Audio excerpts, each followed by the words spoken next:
If you're the kind of person who fires off texts or snaps at people, then regrets it later, this is for you. If you don't learn emotional control, you'll keep letting anger wreck nights, relationships, and your own self-respect. Today I'll give you one rule and one line to stop you before you react. We'll use it in a real Friday night text fight where you'd normally lose it. If that sounds like something you need, stay with me. You're standing in your kitchen late at night, staring at your phone, rereading the same message for the 5th time. Someone said something that rubbed you the wrong way, maybe a coworker, maybe someone you're dating, maybe a friend who thinks they know you better than you know yourself, and suddenly your chest is tight, your jaw is locked, and every part of you feels like it's leaning forward, ready to fire back. You can feel the heat rising in your face as your thumb hovers over the keyboard, and for a moment the only thing you want is to send a message sharp enough to make them feel what you're feeling right now. But here's the truth you already know, even if you've tried to ignore it, your anger keeps making decisions for you, and those decisions never lead anywhere good. You keep trying to control situations by reacting harder, faster, louder, and afterward you're left sorting through the wreckage, regret, silence, tension, or someone pulling away because they don't know which version of you they're going to get next. You know the pain. Anger takes over your body before your mind catches up. At work, it shows up when someone questions your competence or dumps a responsibility on you at the last second, and you snap, maybe out loud, maybe only in tone, but either way you feel it the moment the words leave your mouth. In relationships, it's the little things that pile up until you explode over something that didn't deserve it. With money, it's the panic that turns into frustration the second something gets declined or a bill hits earlier than expected. And the cost of all this? Time you can't get back, people you care about drifting further away, opportunities you lose because you let the fire make the call instead of your clarity. Today, we're going to shift that. By the time we're done, you'll know how to recognize early anger signals before they take over, how to turn that energy into deliberate choices instead of damage, and how to use your anger as information, not a weapon, to improve boundaries at work and at home. You'll be able to hold your ground without blowing up, and you'll feel grounded instead of ashamed. Educational content inspired by classical Stoic texts. Not medical, psychological, financial, or legal advice. If you want steady Stoic Focus lessons on emotional control, boundaries, and relationships every week, this is the channel for you. Stay with me until the very end, and while you're here, hit like, tap subscribe, and share your thoughts in the comments. Here's how we're going to move through this together. First, we're going to tear apart the belief that anger itself is the problem, and you'll see how it's actually the speed of your reaction that's costing you. Next, we'll walk into the early physical signs your body gives you long before you blow up, so you can step in while the spark is still manageable. Then we'll reshape the way you interpret that spark by treating anger as data instead of destiny. After that, we'll build simple lines you can use at work and in relationships to slow down the moment without backing down. Finally, we'll walk through a situation later, a Friday night moment where this can save you from saying something you can't take back, and you'll see how everything comes together in real time. And in a bit, when we get to that Friday night situation, you'll see the exact point where the old version of you would have exploded, and how this new approach gives you a way out you've never taken before. Anger becomes destructive when you react faster than you can think, and the simplest shift you can make is creating space between the spark and your response. If you keep responding instantly, everything feels like an attack, everything feels urgent, and everything feels like proof that people don't respect you. But when you slow down by even a few seconds, your mind clears enough to separate the actual issue from the story your anger wants to tell. If you don't learn this pause, you'll keep living in a cycle where someone else's words control your behavior. This works because your body fires before your reasoning does. A tone, a comment, a look, your nervous system reacts in milliseconds, pumping you with energy meant to protect you. But once that surge settles, even slightly, you can think again. And when you step into that space, you move from instinct to intention.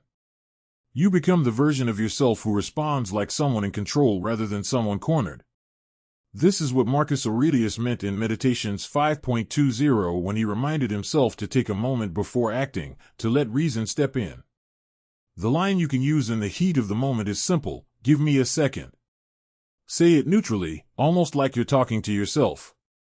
Or, if you need more room, let me think about that. These sentences buy time without escalating anything, and they don't signal weakness, they signal steadiness.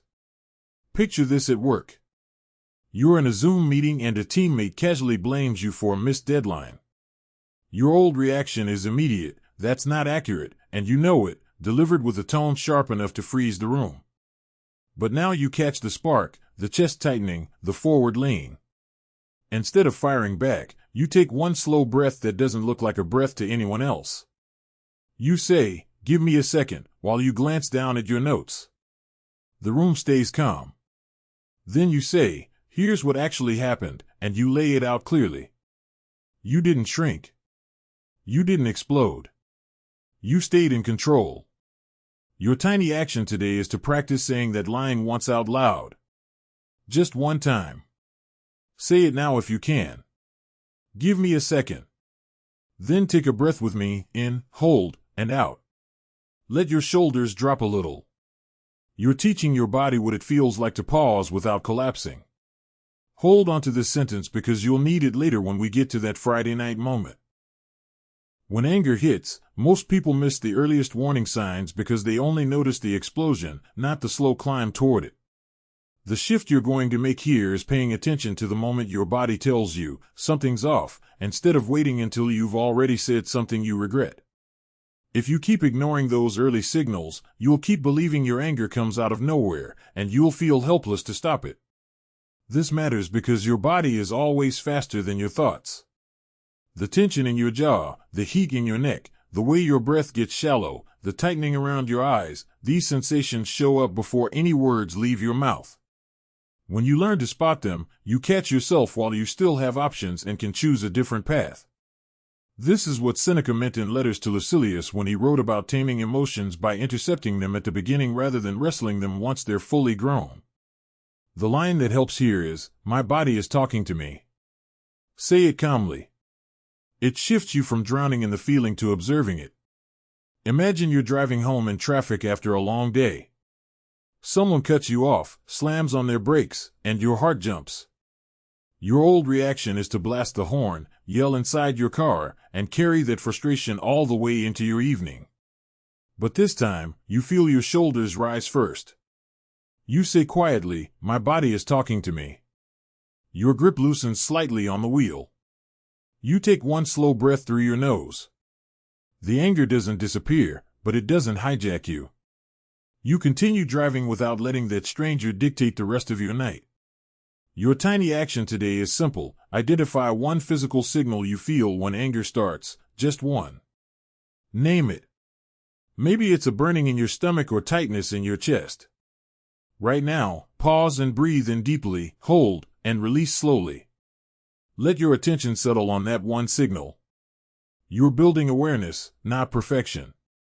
And keep this close, because when we get to the story later, the moment you spot your own physical cue is the moment everything changes. If you treat anger like the whole story, you'll keep reacting as if every spark is a threat, but if you treat anger as data, you gain control. The shift here is moving away from judgment, "I shouldn't be angry," and toward interpretation, "What is this trying to tell me?" If you never make this shift, you'll keep fighting your own emotions instead of learning from them. This works because anger is information. It tells you something feels unfair, something important feels threatened, or a boundary has been crossed. When you pull meaning out of the feeling, you stop reacting to the intensity and start addressing the cause. And this is how a calmer, more grounded version of you responds instead of just surviving the moment. The line you can use is, "Something here matters to me." This pulls you out of defensiveness and into clarity. Here's what it looks like in real life. You're texting with someone you're dating, and they cancel plans last minute again. Your old reaction is a long paragraph about how they don't respect your time. But this time, when the irritation hits, you pause. You say to yourself, "Something here matters to me." And suddenly you see it isn't about this one plan, it's about wanting consistency. So instead of exploding, you type, "I understand things come up. But consistency is important to me. Can we talk about how to make plans we can both rely on?" It's calm, it's honest, and it doesn't burn the connection down. Your tiny action today is to finish this sentence once. When I get angry, it usually means I care about. Say it out loud or write it somewhere private. Pause now, breathe in and out. Let that clarity settle in your chest. You will use this line later when the stakes feel higher and the temptation to lash out is stronger. When someone crosses a line, your instinct might be to react fast and hard to reclaim control, but the real strength is in setting a boundary without letting your anger speak for you. If you keep handling boundaries through explosions, people learn to avoid you rather than respect you, and you end up feeling isolated instead of empowered. This shift works because boundaries are clearest when they're simple and steady. Anger wants to justify itself, to explain the entire history behind the frustration, but none of that makes the boundary stronger. Calm does. Directness does. Consistency does. When you speak from clarity instead of intensity, the other person hears you. The line here is, here's what works for me. It's firm without being confrontational. Picture this with a roommate. They keep leaving dishes in the sink even though you've asked repeatedly. Your old reaction is slamming cabinets or making a sarcastic comment loud enough for them to hear. But now you catch the heat rising in your chest. You breathe. Then you say, here's what works for me. I need the kitchen to be clean by the end of the night. Can we stick to that? No drama. No lecture. Just clarity. Your tiny action is to define one boundary using that sentence. Just one. Keep it small. Maybe it's about response times, shared chores, or meeting deadlines. Pause now, breathe in slowly, and let it out. Practicing this calm tone now will make it easier when emotions run high. Later in the story, this line becomes the anchor that keeps you steady when someone tests your patience. When someone raises their voice, dismisses your point, or pushes your buttons on purpose, your instinct might be to match their energy. The problem is that matching intensity always escalates the situation. The shift here is learning to lower the emotional temperature without backing down. If you don't learn this, you will keep walking away from conversations drained, resentful, or ashamed. This works because nervous systems sync. If someone else gets loud and you get louder, the whole room goes up. But if you lower your tone, slow your pace, and steady your breathing, the other person unconsciously adjusts. Calm becomes contagious. And when you're calm, you can see the conversation more clearly. The line you can use is, I'm not raising my voice. Say it evenly. It's not a threat, it's a direction. Imagine this with a partner during an argument. They're frustrated, speaking quickly, their tone sharper than usual. Your old reaction is to jump in, talk over them, and defend yourself with force. But this time, when you feel the tension rising, you say, I'm not raising my voice. You keep your tone even, your pace slow. The room shifts. The conversation becomes about solving the problem instead of winning it. Your tiny action is to practice saying something important in a lower tone than you normally use, just once today. Say it while breathing slowly. Try it now, breathe in, hold, and release gently. Then say, I'm not raising my voice, softly. Let your body feel steadiness. You will use this exact tone later when someone says something that would usually set you off. Some situations don't require a response at all, especially in the heat of the moment. Learning to delay your reaction is one of the most powerful tools for emotional control. If you keep responding instantly, you let other people's urgency dictate your clarity. This matters because time changes perspective. 10 minutes, an hour, or even a day can reveal that the issue wasn't what you thought, or that the tone wasn't as sharp as it felt, or that the best response is shorter and simpler than what anger wanted to type. The line here is, I'll get back to you tomorrow. It gives you space and sets expectations. Imagine you're dealing with a tense email at work. A manager questions your approach in a way that feels condescending. Your old reaction is to reply immediately with a defensive explanation. But now, you pause. You say, I'll get back to you tomorrow, either out loud to yourself or directly in your response. You close the laptop for the night. The next morning, with a clearer mind, you write a professional reply that addresses the concern without feeding the conflict. Your tiny action is to set a response window for emotionally charged messages. Maybe it's no replies after 9 p.m. or always waiting 30 minutes before answering something that spikes your heart rate. Take a breath with me, in and out. Imagine yourself holding that delay with calm confidence. This delay becomes crucial in the Friday night moment you'll see soon. Now we bring everything together: the pause, the physical cues, the data interpretation, the boundary line, the calm tone, and the delay. If you can apply even 2 of these in real time, you change the entire trajectory of a conflict. If you don't, you keep repeating the same patterns that leave you feeling powerless. This works because each tool interrupts a different part of the anger cycle. One stops the speed, one grounds your body, one clarifies meaning, one sets limits, one lowers intensity, and one protects your future self. When you combine even a few, emotional storms that used to sweep you away start to lose their force. The line here is, I'm choosing clarity over speed. It reminds you what this whole process is about. Picture a friend calling you out of nowhere, frustrated about something you said last week. Your old reaction is to fire back or defend yourself instantly. But this time, you hear the tension in their voice and feel your chest tighten. You say quietly, my body is talking to me. Then you follow with, give me a second. You breathe. When they finish venting, you say, I'm choosing clarity over speed. Let me think about this and get back to you. You end the call without escalating anything. You've held your ground and protected the relationship. Your tiny action is to repeat the sentence, I'm choosing clarity over speed, once today when something irritates you. Do it now if you can. Breathe in, hold, and out. Hold on to this line. It's the one you'll hear echoing in your mind during the story coming next. It's late on a Friday night, the night we've been moving toward. You're sitting on your couch after a long week, finally settling in, when your phone buzzes. It's someone you care about, a partner, a friend, maybe a sibling. The message they send is sharper than usual. They say you didn't show up for them earlier in the week. They accuse you of being selfish. The words hit you like a slap, and your chest tightens immediately. This is the moment where the old you would explode. You feel the heat rising. Your thumb hovers over the keyboard.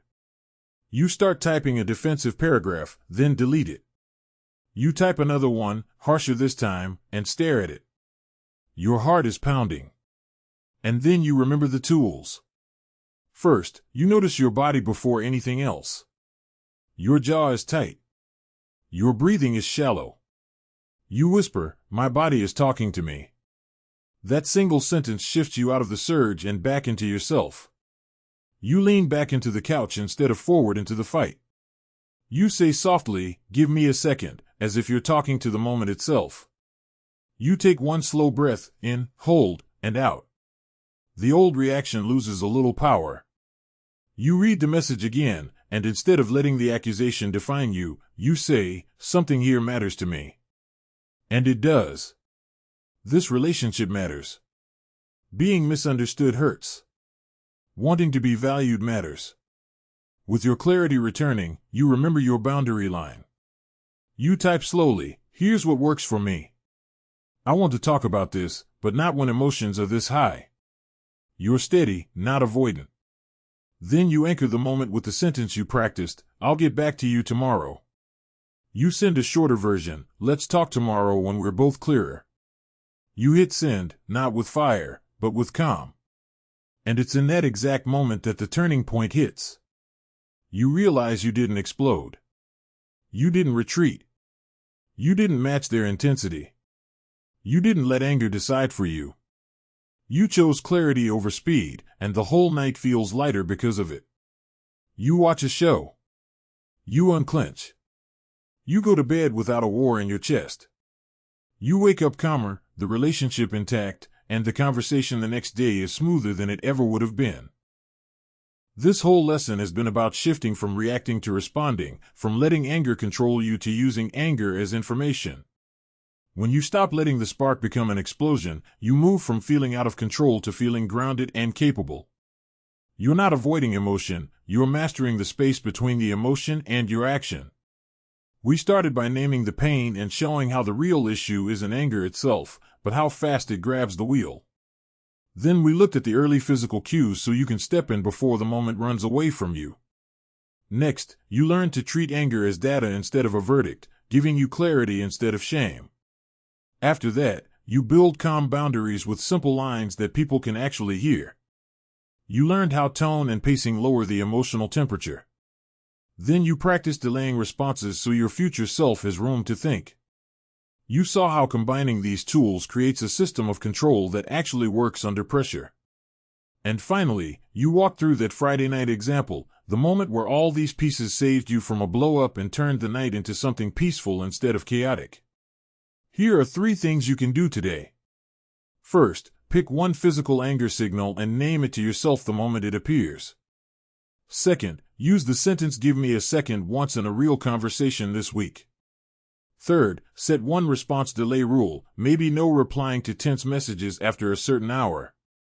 If this resonated, next you'll want to watch the lesson on setting emotional boundaries so people stop pulling you into conflicts that drain your focus and your self-respect. If you want a whole library of Stoic Focus lessons on emotional control, boundaries, and relationships, this is what we do here every week. If you feel messages like this need to reach more people, hit like, tap subscribe, and share your thoughts in the comments.